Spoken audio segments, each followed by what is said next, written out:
من الشیطان الرجیم بسم اللہ الرحمن الرحیم۔ دوستان محترم، یہ جو مرد درویش بیان کر رہا تھا، میں بالخصوص یہ پیر صاحب کے لیے میں نے ان کو دعوت دی تھی۔ قبلہ پیر صاحب تشریف لائے، میرے پاس اتنی طاقت نہیں ہے اور نہ ہی وقت ہے میں کچھ آپ کے سامنے بیان کر سکوں۔ آپ کا شکریہ ادا کرنا چاہتا ہوں، میرے پیر و مرشد کے آستانے پہ تشریف لائے آپ۔ یہ جو آج روشنی دیکھ رہے ہیں، یہ مہک دیکھ رہے ہیں، یہ رنگ دیکھ رہے ہیں، فقط اتنا کہوں گا، طیبہ سے منگائی جاتی ہے، سینوں میں چھپائی جاتی ہے، اور توحید کی میں نظروں ساگر سے نہیں نظروں سے پلائی جاتی ہے۔ یہ میرے بابا جی کا کرم ہے، یہ میرے بابا جی کا فیض ہے۔ دوستان محترم، میں فقط اتنا کہوں گا کہ آج مسافر مدینہ کی یاد ساتھ ساتھ اسی نسبت سے اسی تعلق کو جگاتے ہوئے قبلہ پیر صاحب کو میں دعوت خطاب دیتا ہوں کہ آج ان کی دعا سے مدینہ پاک کا صحن ہے، مکہ پاک کا صحن ہے۔ مسافر مدینہ بیٹھا ہوا ہے، کہتا ہے پیر صاحب میرے اس بھائی کے لیے دعا کرے۔ فقط اتنا کہوں گا کہ یہ آستانے کی خدمت کے لیے دعا کریں، آستانے کی خدمت کے لیے گھر جائیں، ہر سال مدینہ پاک آیا کریں۔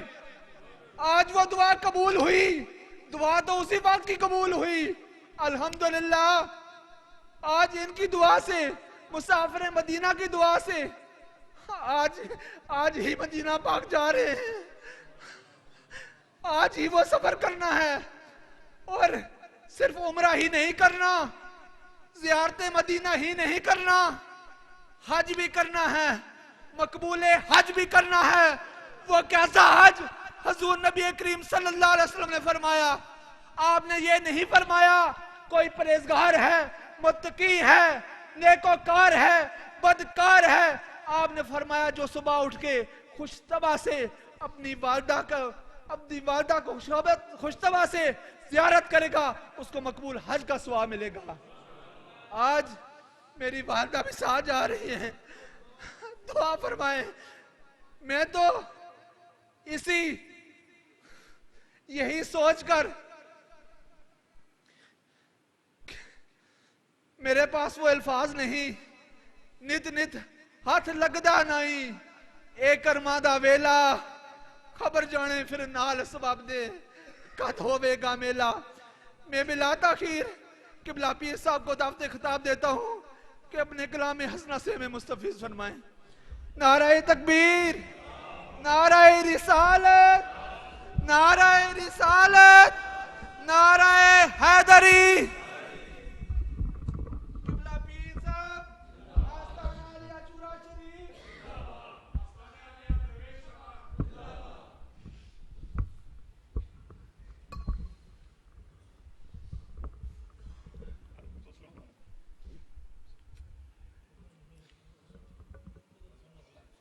السلام علیکم ورحمۃ اللہ وبرکاتہ۔ الحمدللہ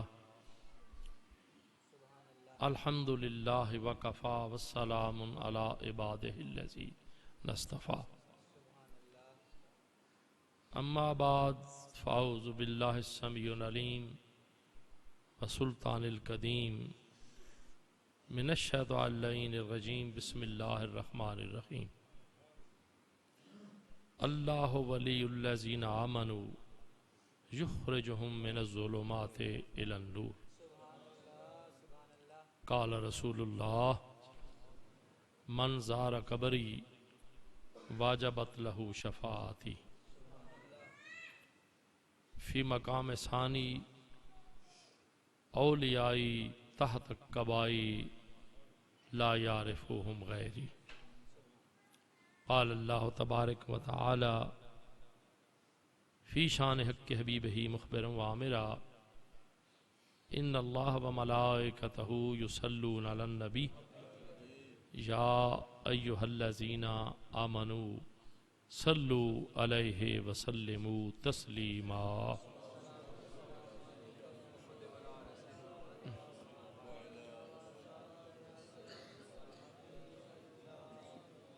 تیرے آستاں پہ آئے تیری یاد کھینچ لائی، تیرے آستاں پہ آئے تیری یاد کھینچ لائی، رکھے خدا سلامت تیرے در سے آشنائی. کبھی میں جو ڈگمگایا کبھی میں جو لڑکھڑایا، تیری مستی نظر ہی مجھے تھامنے کو آئی. تیری گلی کے پھیرے میری زندگی کا حاصل، تیری گلی کے پھیرے میری زندگی کا حاصل، تیرے غم سے آشنا ہوں یہی میری پارسائی. تجھے کیا خبر ہے زاہد میری سجدہ ریزیوں کی، میرا سر وہاں جھکا ہے جہاں ختم بندگی ہے. اور یہ سجدہ غیر اللہ نہیں ہے، اے واعظ ناداں غور تو کر.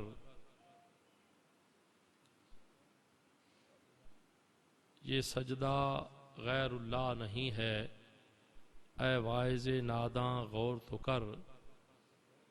جذبات جب حد سے بڑھے جذبات میں سجدہ کر بیٹھے. میرے نہایت واجب الاحترام سادہ احترام ساتھیوں، ملت اسلامیہ کا ایک ادنا خادم، اولیاء کاملین، علماء ربانیین کا ایک کفش بردار ہونے کی حیثیت سے یہ میری خوش نصیبی ہے، خوش بختی ہے کہ آپ لوگوں کی بھی مجھے زیارت ہوئی اور میری ملت کے ایک درویش صفت عالم دین کی بھی زیارت ہوئی.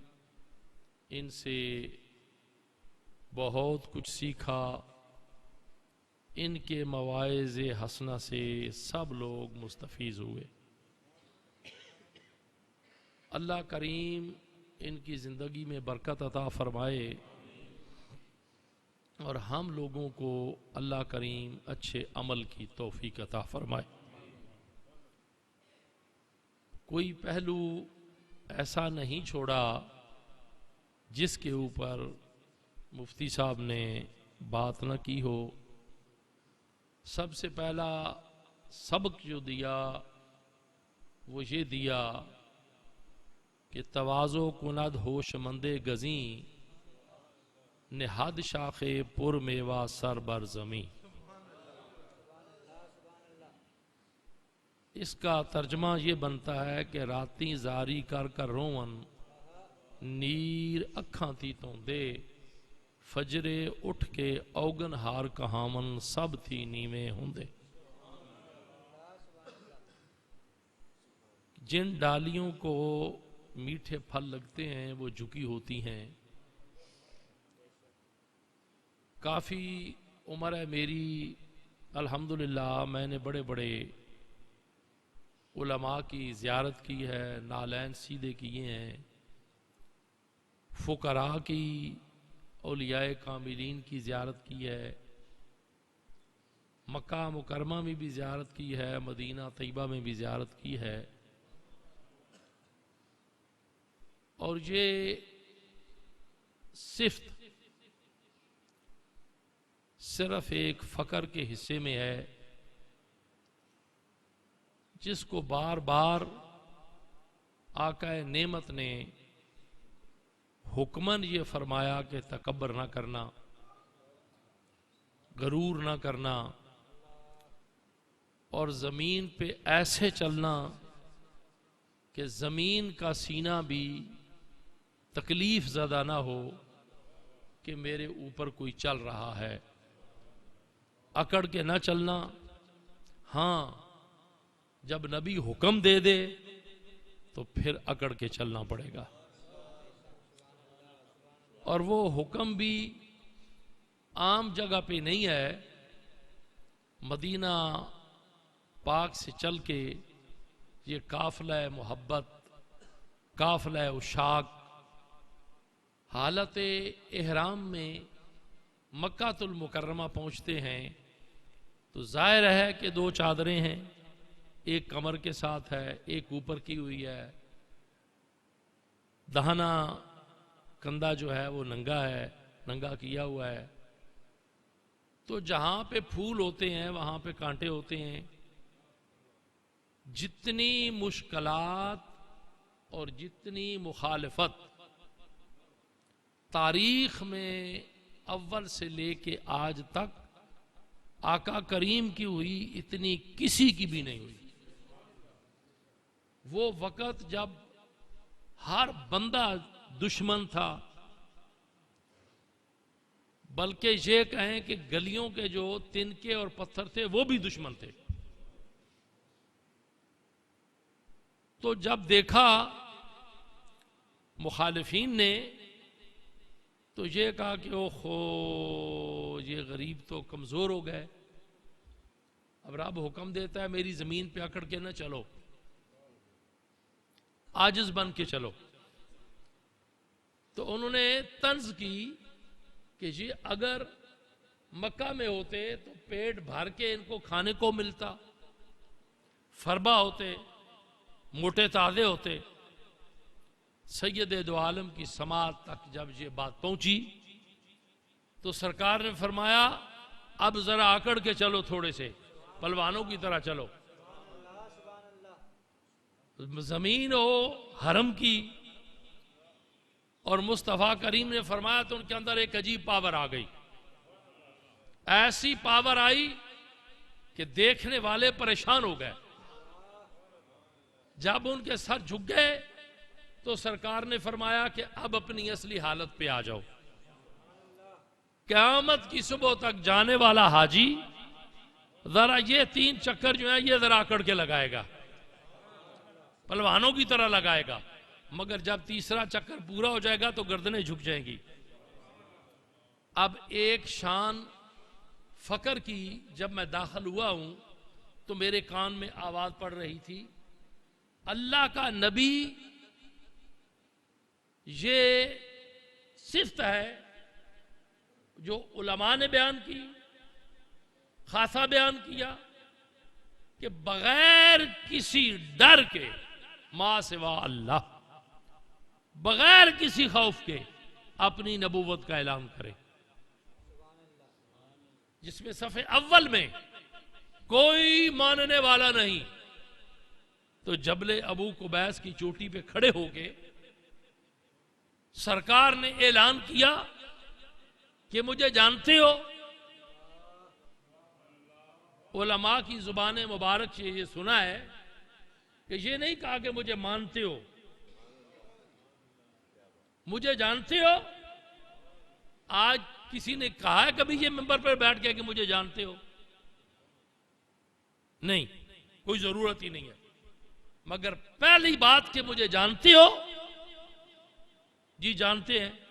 اچھا پھر مجھے بتاؤ کہ میں کون ہوں؟ تو اپنے وعدے کا پکا ہے، امین ہے، امانت دار ہے، ساری صفتیں بیان کی.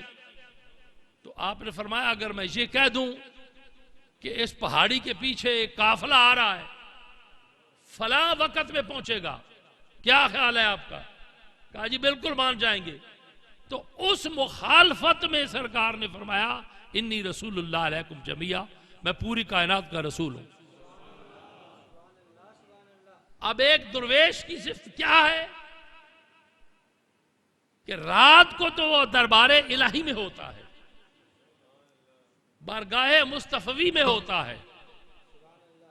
ہم کیونکہ ہمارے پاس تو ایک کتاب کا علم ہے نا، قلم کا علم ہے، تو کتاب کے علم کے زور سے پتہ نہیں کیا کیا کہہ دیتے ہیں اپنے منہ سے. مگر وہ جن کے پاس حدیث دل ہوتی ہے، جن کی دل کے اوپر نظر ہوتی ہے، ان کی صفت کیا ہے کہ سب کچھ ان کے ہاتھ میں ہونے کے باوجود بھی جب بھی ان کو دیکھا تو جھکا ہوا سر دیکھا، اپنے آپ کو مٹایا ہوا دیکھا، اپنے آپ کو چھپایا ہوا دیکھا.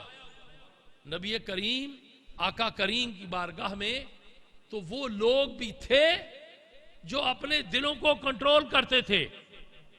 اور اسی سے سبق حضرت عبدالعزیز دباغ کا ذکر ہو رہا تھا رحمت اللہ علیہ کا.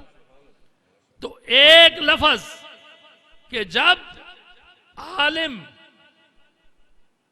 کا لفظ میں نے بولا ہے، ملا فتویٰ فروش نہیں، قرآن فروش نہیں کہ اتنے پیسے مجھے دو گے تو میں آؤں گا، اتنے پیسے مجھے دو گے تو میں آؤں گا، اتنے پیسے مجھے دو گے تو میں نعت پڑھوں گا. نہ اس قرآن میں اثر رہا، نہ اس حدیث میں اثر رہا، نہ اس نعت میں اثر رہا. بلے بلے بلے بلے بلے بلے تو سب نے کر دی، مگر دروازے سے باہر نکلے یہ نہیں پتہ لگا یہ کیا کہا. وہ 1 گھنٹہ پورا کیا صرف اس لیے کہ 30,000 روپے ہے. نعت خان نے دھمکا بجایا اس لیے کہ 50,000 روپے ہے. سننے والوں نے بھی دھمالیں ڈال دی. اور مجھے یہ نہیں پتا چلا آج تک کہ رب کا کلام جس میں شک نہیں ہے، یہ جو اعراب لگے ہوئے ہیں یہ صحابہ پاک کے دور میں نہیں لگے. یہ ایک بڑا سفاک بادشاہ تھا جس نے اعراب لگوائے، بڑے لوگوں کا قاتل تھا. حضرت سعید بن جبیر جیسے بندے، جلیل القدر صحابیوں کو ذبح کروایا. مگر 3 کام کر گیا. پہلا کام قرآن کریم پہ اعراب لگا گیا، حجاج بن یوسف. دوسرا کام کعبہ شریف کے 2 دروازے ہیں ان میں سے ایک دروازہ رکھا اور کہا اتنا بلند رکھو کہ دنیا میں اتنا اونچا دروازہ کسی کا نہ ہو، لہذا زمین سے 7 فٹ اونچا دروازہ رکھو اور ایک دروازہ رکھو. تیسرا کام کیا کر گیا کہ سفید کعبے کا غلاف اتار کے کالا غلاف چڑھا گیا کہ اس کے اوپر کالا غلاف چڑھا دو. کعبہ شریف کا سلسلہ اب قرآن کریم میں شک نہیں ہے کہ کوئی شک کرے، شک کی گنجائش ہی نہیں ہے کہ اس کے اوپر شک کیا جائے. اور نہ یہ کسی کی جرت ہے کہ اس کو تھوڑا سا زیادہ کر دے، تھوڑا سا کم کر دے. یہ کسی کی جرت نہیں ہے. ذالک الکتاب لا ریب فیہ، یہ وہ کتاب ہے جس میں کوئی شک اور شبہ نہیں ہے، کسی کی جرت بھی نہیں ہے. جو قلب مصطفیٰ پہ نازل ہوا، زبان مصطفیٰ سے ہم تک پہنچا، ہم نے سماعت کی اس کی اور اس کے اوپر یقین لائے، اسی زبان مبارک سے فرمان جاری ہوا، اس کو حدیث مانا. اور جب یہ قرآن جمع ہوا، مفتی صاحب بیٹھے ہوئے ہیں تو سرکار عمر نے رضی اللہ تعالیٰ عنہ ڈنڈے کے دور سے یہ کہا کہ ابھی حدیث جمع نہیں ہوگی، پہلے قرآن جمع ہوگا اس کے بعد سلسلہ حدیث کا ہوگا. قرآن جمع ہوا، ہم تک پہنچا، کوئی شک و شبہ کی گنجائش اس میں نہیں رہی. اب ذرا سوچیں کہ کلام پاک بھی ہوئی جس میں کوئی شک نہیں ہے. توجہ ذرا میری طرف کرنا، 5 منٹ میں آپ کے لوں گا. ایک قاری، ایک جید عالم منبر پر بیٹھ کر دل کے پھپھولے جل اٹھے، سینے کے داغ سے اس گھر کو آگ لگ گئی، گھر کے چراغ سے. اب رب کا کلام پڑھتا ہے، حدیث پڑھتا ہے، 7-8 سال درسوں میں رگڑا لگایا، استادوں کی مارے کھائیں، نالین سیدھے کیے. شاگرد بھی 2 قسم کے ہوتے ہیں. ایک وہ ہوتے ہیں جو صرف علم کے پیاسے ہوتے ہیں، ایک وہ ہوتے ہیں جو کہتے ہیں کہ علم کے ساتھ ساتھ ایک تبسم، ایک اشارہ، ایک نگاہ، اس سے بڑھ کر بندہ نواز دل جانا کی قیمت کیا کہیے. کچھ خالی علم کے پیاسے ہوتے ہیں، ان میں کچھ مرد درویش وہ بھی ہوتے ہیں جو یہ کہتے ہیں کہ علم کے ساتھ ساتھ ہماری اس کوٹھڑی کو بھی ذرا روشن کر دو۔ جب استاد کامل کی کامل نظر پڑتی ہے تو پھر اس علم پہ حسن اور نکھار آتا ہے، عجیب منظر بنتا ہے۔ پھر بات لمبی ہو جائے گی، حضرت نے سفر کرنا ہے، اللہ مبارک کرے۔ حاضری کا مقصد بھی یہی تھا۔ ایک عالم قاری، سب عشرہ کا قاری ہے، 7 زبانوں میں 6 زبانوں میں قرأت کرتا ہے۔ ہم بیٹھے ہوئے ہیں، کچھ سوئے ہوئے ہیں، کچھ سو رہے ہیں۔ حضرت مفتی صاحب تو بڑے مشکل سے سبحان اللہ کہہ دیا۔ اعلان کرنے والے مردود کو یہ نہیں پتا کہ آپ فلاں قاری صاحب مختصر تلاوت کریں گے۔ تلاوت کی باری آئے تو مختصر ہے، مختصر۔ یہ ہے آج ہمارے ایمان کی حالت۔ مگر جب ایک بندے کا کلام لکھا ہوا ہے، وہ بھی پتہ نہیں کہ اس نے با وضو لکھا ہے یا بے وضو لکھا ہے۔ میں نے وہ بھی ایک شاعر کو دیکھا ہے جو حقہ بھی پی رہا اور نعت بھی لکھ رہا ہے۔ میں نے دیکھا ہے حضرت، حقہ بھی پی رہا، آپ کے ہمسائے میں تھے، آپ کے نیبر میں تھے، حقہ بھی پی رہا ہے اور ساتھ نعت بھی لکھ رہا ہے۔ نام اس لیے نہیں گنتا کہ پردہ پوشی کم فقر دا، میں طالب فقراواں، عیب کسے دے پھول نہ سکا، ہر ایک تو شرماواں۔ یہ بات کہہ نہیں سکتا۔ سگریٹ نوشی ہو رہی ہے، حقہ چل رہا ہے، اور ساتھ ساتھ ایمان ابو طالب کے اوپر کتابیں لکھی جا رہی ہیں۔ آپ کے نیبر میں، ہمسائیگی میں حقہ دیا جا رہا۔ تھوڑا آگے ایک بزرگ بیٹھے ہوئے ہیں، سفید ریش ہے میری طرح، حقے کا کش بھی لگ رہا ہے، نماز کا پتہ نہیں، اور نعت مصطفیٰ لکھی جا رہی ہے، جس میں یہ نہیں پتا کہ یہ لفظ جو میں لکھ رہا ہوں یہ قابل گرفت ہے یا قابل معافی ہے۔ اور آج جس کی وجہ سے ہم نشانہ عبرت بنے ہوئے ہیں، ہماری اپنی غلطیاں ہیں، ہماری غلطیاں ہیں۔ وہ کچھ کلام پڑھنے والے نے پڑھ دیا، لکھنے والے نے لکھ دیا۔ آج 3% آپ کو نعت خوان ملیں گے جو اعلیٰ حضرت کا کلام پڑھتے ہیں۔ 3% میں نے کہا ہے، 5% نہیں، وہ نہیں پڑھتے۔ آج 1% آپ کو ملے گا جو حضرت جامی کا کلام پڑھے، 1% ملے گا جو حضرت سعدی شیرازی کا کلام پڑھے۔ حضرت شاہ عبد الرحیم محدث دہلوی کا خاندان بڑا مشہور عرف اور اعلیٰ خاندان، جنہیں ملک ہندوستان میں حدیث رسول کا سکہ بٹھایا، دھاک بٹھائی ہے۔ آپ فرماتے ہیں کہ میں سعدی شیرازی کا کلام پڑھ رہا تھا اور ایک شعر بھول گیا، سوچ کے کوئی میری سمجھ میں نہ آیا۔ درس مسجد سے نکلا، گلی میں جا رہا تھا تو سوچ رہا تھا، اتنے میں ایک مرد درویش میرے قریب سے گزرا، گنگناتا جا رہا ہے اور میرے شعر کی تکمیل کرتا جا رہا ہے۔ میں نے دیکھا، ایسے تو کہا یہ پھٹے پرانے لباس والا، یہ مرد درویش سر جھکائے ہوئے جا رہا ہے۔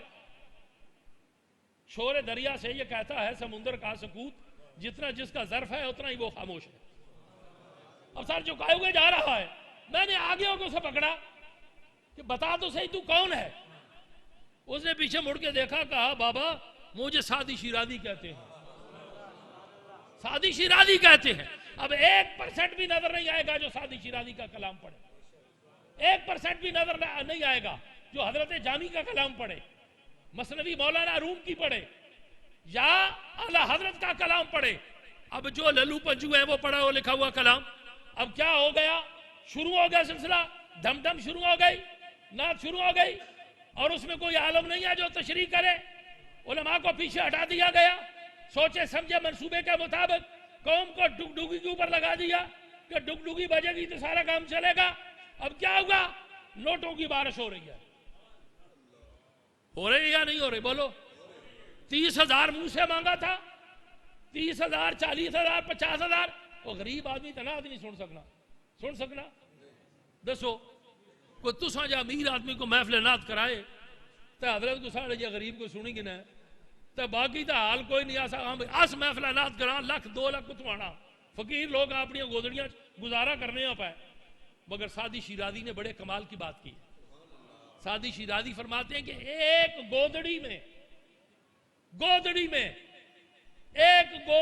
گدڑی میں 10 فقیر جو ہیں وہ آرام کر سکتے ہیں، مگر ایک ملک میں ایک بادشاہ یا 2 بادشاہ بھی گزارا نہیں کر سکتے. اب ساری قوم لگی ہوئی ہے، لوٹوں کی بارش برس رہی ہے، جس کا کلام ناقص، یہ نہیں پتا کہ میں کیا لکھ رہا ہوں. ہزاروں ایسے ہیں، میں بیٹھ کے سوچ کے پھر ان کی ٹانگ پکڑتا ہوں اور کہتے ہیں کہ اس بابے کو مت بلاؤ، یہ شور ڈالتا ہے، ایسے کرتا ہے ایسے کرتا ہے، مت بلاؤ. ہے اپنے بھی خفا مجھ سے اور بیگانے بھی ناخوش، سارا ٹبر ہی ناراض. کیوں؟ میں زہر حل کو کبھی کہہ نہ سکا کند، کہتا ہوں وہی بات، سمجھتا ہوں جسے حق، نہ ابلہ مسجد نہ تہذیب کا فرزند. ایک وقت آیا تھا 2 پہاڑ ٹکرائے تھے، ایک پہاڑ بریلی کا تھا اور ایک پہاڑ حضرت ہاشمی میاں کچھوچا شریف. پہاڑ ٹکرائے تھے. آج بھی تھوڑی تھوڑی ہے بات، مگر یہ چونکہ ہمارے گھر کی ہے میں نے بتانی نہیں ہے. گھر دیاں گلاں چھپا کے رکھی دیا نا جی، گھر دیاں گلاں گھر نہ پتا. وہ بات کیا تھی؟ وہ بات یہ تھی کہ سرکار کی آنکھ مبارک کو چشم مبارک کہہ سکتے ہو، نینن نہیں کہہ سکتے، نینن نہیں کہہ سکتے، چشم مبارک کہہ سکتے ہو. لفظ بھی وہ ہو جو لفظوں کا امام ہو، وہ ان لفظوں میں لفظوں کا امام چن کے لاؤ، سرکار کی بارگاہ میں پیش کرو. اور جیسے کہا تھا نا کہ جب تک لفظ وضو نہیں کرتے ہم سرکار کی گفتگو نہیں کرتے.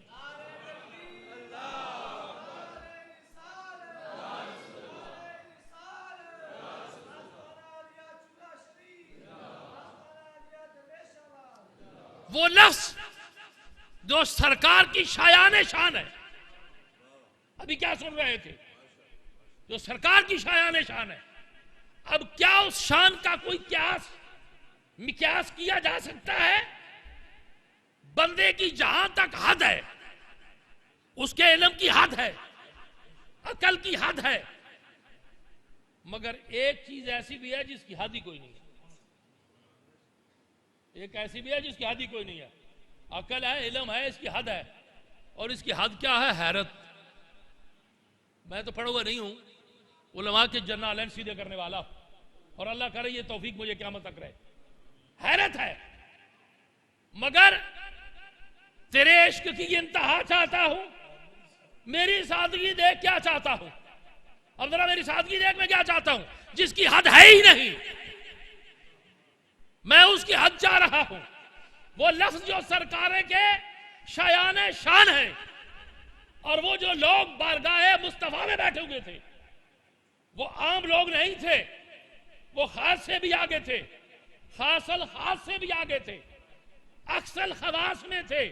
اس لیے کہ نبی اور نبی کے بعد وہ، اور درمیان میں پھر ایک اور ہستی، نبی کے بعد صدیق کے بعد اور ایک ہستی. کہا کہ سب سے اول درجہ اول مقام آقا کریم کا، اور اس کے بعد سرکار صدیق اکبر کا. آج نام لینے سے بخار چڑھ جاتا ہے. اس حمام میں بڑی دنیا ننگی ہے یا نہیں ہے مولانا؟ ٹھیک غلط تو نہیں کہہ گیا؟ بڑی دنیا ننگی ہے جو کہ تمام بشریت سے افضل. اور وہ لفظ، اور ایک لفظ ان میں چن کے آپ کی بارگاہ میں پیش کرتا ہوں. اس میں 2 عقیدے پیش کر کے ختم کرتا ہوں اپنے پروگرام کو. پہلا معاملہ کہ جو بھی صحابی آتا کھڑے ہو کے، بیٹھ کے نہیں. اب مولانا حضور کے بلال مفتی اعظم پاکستان مولانا مفتی میرے استاد مکرم محمد حسین نعیمی رحمۃ اللہ علیہ، جن کے ساتھ زندگی کا بہت عرصہ گزرا. دورہ حدیث میں نے استاد اشرف صاحب سے پڑھا، سیالوی سے. اب یہ لفظ کھڑے ہو کے، ابلیس نے کھڑے ہو کے کہا تھا، اور اس میں ایک لفظ ہے ابا، کھڑے ہو کے کہا تھا. اب اگر بیٹھ کے کہہ دیتا تو شاید کوئی اور بات بن جاتی. بیٹھ کے اگر کہہ دیتا تو شاید کوئی بات بن جاتی، مگر بات بھی بڑی کر دی اور پھر کھڑے ہو کر بھی کہی۔ مگر ادھر ذرا دیکھو ان لوگوں کو کہ لفظ وہ لائے جو لفظوں کے امام کھڑے ہو کے ہاتھ باندھ کیجئے کہا فدا کا امی و ابی کا یا رسول اللہ، یا رسول اللہ آپ پر میرے ماں باپ فدا ہو جائیں، قربان ہو جائیں۔ نازک معاملہ ہے، صحابی تو صحابی رہا، ان کے والدین کے اوپر بھی انگلی نہ اٹھاؤ۔ صحابیوں کے والدین ہیں، یہ صوفیوں کا مسلک ہے، یہ راز کی بات ہے۔ لفظ چن کے امام جو ہے لفظوں کے وہ لاؤ اور سرکار کی بارگاہ میں عرف اور اعلیٰ لفظ پیش کرو۔ تو کا لفظ، تیرا یہ لفظ جو ہے یہ کوئی شایان شان نہیں ہے۔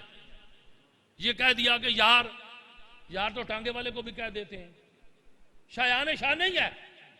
آج مار کھا گئے، لٹ گئے، پٹ گئے، مگر ایک فقیر نے کیا فتویٰ دیا کہ اگر کچھ نہیں آتا، تیرے پلے کچھ نہیں، تو پھر بولنا نالو چپ چنگیری چپ وچ بہتا پردہ، بولے ہیں تو چمڑی لتھ جاؤ گی ہمیں جاگدہ بن جاؤ خاصا۔ آج مر گئے، پٹ گئے وہ لوگ جن کی نگاہ اٹھتی تھی تو لوح محفوظ پہ ہوتی تھی، جھکتی تھی تو پتہ نہیں کہاں ہوتی تھی۔ وہ لوگوں کو چلتے ہوئے دیکھا، پھرتے ہوئے دیکھا، اور چلتے چلتے ایک بات مفتی صاحب فرما گئے، آخی چھوڑا اور کیا ڈر گیا، مطلب ہے سمجھ گیا کیا کہ سید دو عالم نے فرمایا کہ ذرا زنانیاں کو لو، عورتوں کو لو، بچی کر وہ تو نظرانے کون دے سی مفتی جی تس دے سو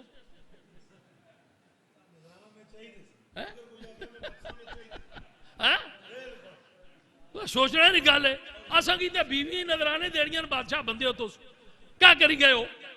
اللہ اکبر کبیرہ۔ ایک مرد درویش جس کا نام بابا محمد علی شاہ تھا، ہاتھ پکڑ کے مجھے کہا بیٹے زندگی میں کسی عورت سے نظرانہ نہیں لینا، زندگی میں کسی عورت سے نظرانہ نہیں لینا۔ مردے کلندر سا میں جی کی ہاں اوے رامانیہ ہے چوری دینیاں جڑیاں کو ہے نہیں لینا۔ اب ذرا یہ سوچو، میں اپنے مقام پروگرام کو سمیٹتا ہوں کہ ایک مرد درویش کی پہچان کیا ہے۔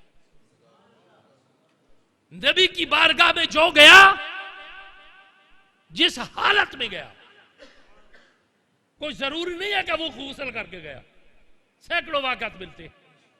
کوئی ضروری نہیں ہے کہ وہ آل اور رفع کپڑے پہن کے گیا، نبی کی بارگاہ میں گیا، گھر سے چلا تھا تو ناپاک تھا، اس کے کپڑے بھی ناپاک تھے، خود بھی ناپاک تھا، نبی کے ہاتھ میں ہاتھ دیا، اور وہ کلمات جو نبی نے سکھائے، وہ کلمات پڑھنے کی دیر تھی۔ اس کی مثال، کنویں میں کوئی چیز گر گئی، مفتی صاحب نے کہا جی 40 ڈول نکالو، ہم نے 38 ڈول نکالی، مفتی صاحب کنواں پاک ہو جائے گا؟ نہیں ہوگا۔ 39 نکال لیے، پاک ہو جائے گا؟ 40واں ڈول باہر نکلے گا، کنویں کا پانی نیچے ہے، ڈول اوپر ہے، کنواں پاک ہو گیا، کنواں پاک ہو گیا۔ اب یہ کلمات کہے، کلمات کہنے کی دیر تھی کہ وہ پاک ہو گیا، اور پاک کے ساتھ ساتھ صحابی کا درجہ بھی پا گیا۔ اور صوفی کا مقام کیا ہے کہ صوفی کو کوئی چیز ناپاک نہیں کرتی، مگر صوفی اگر کسی ناپاک چیز کو ہاتھ لگا دے تو وہ پاک ہو جاتی ہے۔ ایک نہیں، لاکھوں میں نے دیکھے ہیں، لاکھوں میں نے دیکھے ہیں۔ ان میں ایک مرد درویش جو مفتی صاحب کے نیبر میں تھے، ان پڑھ تھے، پڑھے ہوئے نہیں تھے، لکھنا نہیں جانتے تھے، پیلے گجرا والے صوفی یوسف صاحب نگینہ، پڑھے ہوئے نہیں تھے، لکھنا نہیں جانتے تھے، مگر نعتیں بھی لکھی اور پورا کلام حدیث اور قرآن کی روشنی میں لکھا، پڑھے ہوئے نہیں تھے۔ اور ایک مرد درویش لاہور کی سرزمین پر دودھ دہی کی دکان ہے، جسے دنیا علامہ نبی بخش حلوائی کہتی ہے، تفسیر نبوی لکھی، خود نہیں لکھنا جانتے، جو آیا اسے لکھوا لیا، مگر یہ فیضان نظر تھا یا کہ مکتب کی کرامت تھی؟ اب صوفی جس کو ہاتھ لگائے اسے پاک کر دیتا ہے۔ ایک کلام میرے ذہن میں آیا، وہ میں نے پڑھا تھا، ملے جس ویلے کوئی ولی کامل، ہاتھ ڈور آوے علما سارے آندی۔ ملے جس ویلے کوئی ولی کامل، ہاتھ ڈور آوے علما سارے آندی، نال نگاہ دے ریکھ دے پہ لیکھ بدلن، لوڑ رہندی نہیں برج ستارے آندی۔ اب یہ ہے کہ جب کوئی مرد درویش کو کوئی چیز ناپاک نہیں کر سکتی، کیوں کہ ناپاکی والا مادہ ہی نہیں ہے۔ جیسے کہ کہا کہ یہ جنتی ہے، سرکار نے فرمایا نا یہ جنتی ہے، اب وہ جنتی ہے، کیوں کہہ دیا کہ یہ جنتی ہیں؟ قیامت تک وہ ناپاک کرنے والا مادہ ہی ختم کر دیا، ایسی نگاہ ڈالی کہ وہ ناپاک کرنے والا مادہ ختم کر دیا۔ جب وہ نفس ہمارا ہی کو ختم کر دیا تو پھر کہاں سے آئے گا معاملہ؟ مگر اب مرد درویش کو کوئی چیز ناپاک نہیں کر سکتی، اس لیے کہ تین چیزیں ہیں، ترک لذات نفسانی، ترک خواہشات نفسانی، اور تیسری چیز جو ہے وہ ایک مقام آتا ہے جس کے اوپر پھر یہ بات آتی ہے کہ ترک شرعی، اس میں یہ نہیں ہے کہ شریعت کو ترک کر دیا جاتا ہے، مگر اپنا اوڑھنا بچھوڑنا الگ کرنا پڑتا ہے، اپنا حجرہ الگ بنانا پڑتا ہے، الگ پھر کمرے میں بیٹھ کے، کونے میں بیٹھ کے، بتی بند کر کے، دیوا بند کر کے، سر کو جھکا کے پھر اللہ کی ضربیں لگانی پڑتی ہیں۔ اب اس کو ناپاک کوئی چیز نہیں کر سکتی۔ اگر وہ کسی ناپاک چیز کو ہاتھ لگائے تو وہ پاک کر دیتا ہے، مگر ہاتھ لگانے سے پہلے امر ہوتا ہے، امر ہوتا ہے، آنکھ اٹھتی ہے، ہاتھ لگاؤں یا نہ لگاؤں؟ اب امر ہوتا ہے کہ ہاتھ لگا لے، تو پھر ہاتھ میں ہاتھ پکڑا جاتا ہے۔ جب ہاتھ میں ہاتھ پکڑا جاتا ہے تو پھر جسم کو صاف نہیں کیا جاتا، پھر اس کی روح کی اور اس کے قلب کی صفائی کی جاتی ہے۔ جب اس کے قلب کی صفائی کی جاتی ہے، اس کے روح کی صفائی کی جاتی ہے، تو پھر ایسی صفائی کی جاتی ہے، چمک کہاں ہوتی ہے، جلوے کہاں نظر آتے ہیں۔ آپ ایک مرد درویش کے آستانے پہ بیٹھے ہیں، مسافر مدینہ میرے محسن، میرے ساتھی حاجی محمد حسین صاحب رحمۃ اللہ علیہ، اور سعید لال حسین صاحب کا تو کہنے کیا ہے، وہ تو کہنا ہی کیا ہے، وہ تو درویش تھے اور واقعی درویش تھے۔ اب چونکہ حضرت نے سفر کرنا ہے، حضرت بھائی محمد حسین رحمۃ اللہ علیہ ہمارے حرم کے ساتھی تھے، ہمارا سفر ہوتا تھا، میں اکثر یہ کہتا ہوں، اور ان کو صاحبزادہ فاضل کو ملانے والی بھی وہی ہیں، ملاقات ان کی مدینہ طیبہ میں ہوئی۔ آج یہ سفر ہو رہا ہے، مدینہ شریف جا رہے ہیں، مکہ شریف جا رہے ہیں، اور کتنی خوش بختی ہے کہ اپنی والدہ کے ساتھ جا رہے ہیں۔ اب دعا یہ کرنی ہے ہم نے کہ بسلامت روی، بخیر آئی، سپردم بتو مایا خیشرا، جا اللہ کے سپرد۔ اب ہم سب اپنی طرف سے ایک پیغام، ایک عرض کریں گے کہ اے صاحبزادہ فاضل، جب کوئی وقت آئے بارگاہ مصطفیٰ کے قدموں میں جب کھڑا ہونے کا وقت ملے اس پلر کے ساتھ، تو پھر ہم مسکینوں کو نہ بھولنا، ہمارا سلام بھی بارگاہ میں پیش کر دینا۔ ہم مسکینوں کو نہ بھولنا، ہمارا سلام بھی پیش کر دینا، اور یہ عرض کرنا، حبیبی یا رسول اللہ، کچھ غلام تڑپ رہے ہیں، بلک رہے ہیں، ایک اشارہ ہو جائے، ایک تبسم ہو جائے، ایک نظر کرم ہو جائے۔ جیسے بابا فرید نے کہا تھا نا کہ جے کر مقدراں چ پھیر کائی نہیں تے پند مدینے دا ڈھیر کائی نہیں، میں آپ ونجا تے ونج نہیں سکتا، جے سائیں غلامن تو دیر کائی نہیں۔ اب یہ سب مسافر مدینہ ہو رہے، ہم غریبوں کو بھی یاد رکھنا کہ غریب مسکین ادھر بیٹھے ہوئے تھے، سلام کیا ایک تحفہ، ہدیہ ہماری طرف سے آقا کریم کی بارگاہ میں پیش کرنا، بے مایا صحیح لیکن شاید وہ بلا بھیجیں، بے مایا صحیح لیکن شاید وہ بلا بھیجیں۔ بھیجی ہے درودوں کی کچھ ہم نے بھی سوغاتیں، ہماری طرف سے درود شریف کی ایک سوغات لے کے جانا جو بارگاہ مصطفیٰ میں پیش کر دینا۔ اس دروازے سے، اس آستانے سے منسلک دوستو، ماشاءاللہ سارا پتہ ہے آپ کو، یہ اکیلے نہیں بیٹھتے، فارغ نہیں بیٹھتے، بچے ہیں، اللہ ان کو بھی زندگی دے، ان کو بھی اس لائن پہ چلائے۔ خوبصورت مسجد بن گئی، ذرا یاد کرو پہلی مسجد، اب خوبصورت مسجد بن گئی، وہ بیر پتھر پڑا ہوا ہے سین کے لیے، ہر وقت کوشاں ہے کہ اللہ کا گھر خوبصورت ہو، اور ماڑا اپنا جڑا نا ذوق وہ بھی تسوں کی بائی چھوڑا ماڑا اپنا ذوق ہے کہ جس ہوتا ہے نماز پڑھنے مسلح بڑا سونا ہونا چاہیے یہ نہ بھی سجدے بند وجہ بوئی نال ساہی بند ہو جائے مسلح سونا ہونا چاہیے خوبصورت مسلح ہوگا مسجد بھی سونی ہونی چاہیے اپنے گھر چاہنے بھی چنگی چیزاں ہونی چاہیے مسجد ہاں اللہ نہ گھر ہے سارا دل کرنا چنگے گھر چواں اللہ جی گورا نے جڑا گھر بنایا کچے ورگے پا چھوڑو سارا دل نہیں کرنا کچے گھر بنے تو اللہ جی گورا نے دل کرنا کچے گھر بنے کمال کر لو مسجد جیڑی میرا ذوق ہے یہ خوبصورت ہونی چاہیے مسلح خوبصورت ہونا چاہیے قرآن کریم ہے ہی خوبصورت مگر کم از کم وہ اخباری پیپر پہ نہیں ہونا چاہیے وہ بھی بڑا حسین جمیل پرنٹ ہو اس کا جس کے اوپر پڑھو اور پڑھتے جاؤ پڑھتے جاؤ پڑھتے جاؤ اور اس کے بعد ہاتھ میں جو تسبیح پکڑی ہوتی ہے یہ بھی میرا ذوق ہے کہ یہ بھی خوبصورت ہو آخر ایک خوبصورت نام لینا ہے خوبصورت نام لینا ہے خوبصورت ہو اللہ خوبصورت ہے جمیل ہے اور جمیل کو پسند کرتا ہے جمیل کے ساتھ محبت کرتا ہے اللہ جمیل ویحب الجمال وہ خوبصورتی کو پسند کرتا ہے اسی لیے تو حکم ہے کہ جب مسجد میں آؤ تو پھر وضو کر کے آؤ پھر خوبصورت کپڑے پہن کے آؤ پھر خوشبو لگا کے آؤ یہ نہیں ہے کہ سگریٹوں والی ڈبیا جو ہے وہ جوتے میں رکھاؤ میں حضرت جی مسیدی کے نبو لگا تو جوتیاں سگریٹ کی ڈبیاں نہ پریاں وہ یہ کہا وہ سگریٹ نہیں جوتیاں نے بچ پیاں سگریٹ کی ڈبیاں جوتیاں چیئیاں وہ پینیاں اے نہیں مسجد میں جاؤ خوشبو لگا کے جاؤ اچھے صاف ستھرے کپڑے پہن کے جاؤ اور گھر سے وضو کر کے جاؤ مسجد میں نہیں ہے کہ اتنے وضو کرے گی انسان گھر سے وضو کر کے جاؤ تو پھر کیا ہوگا تمہیں ہر قدم پہ 70 نیکیاں ملیں گی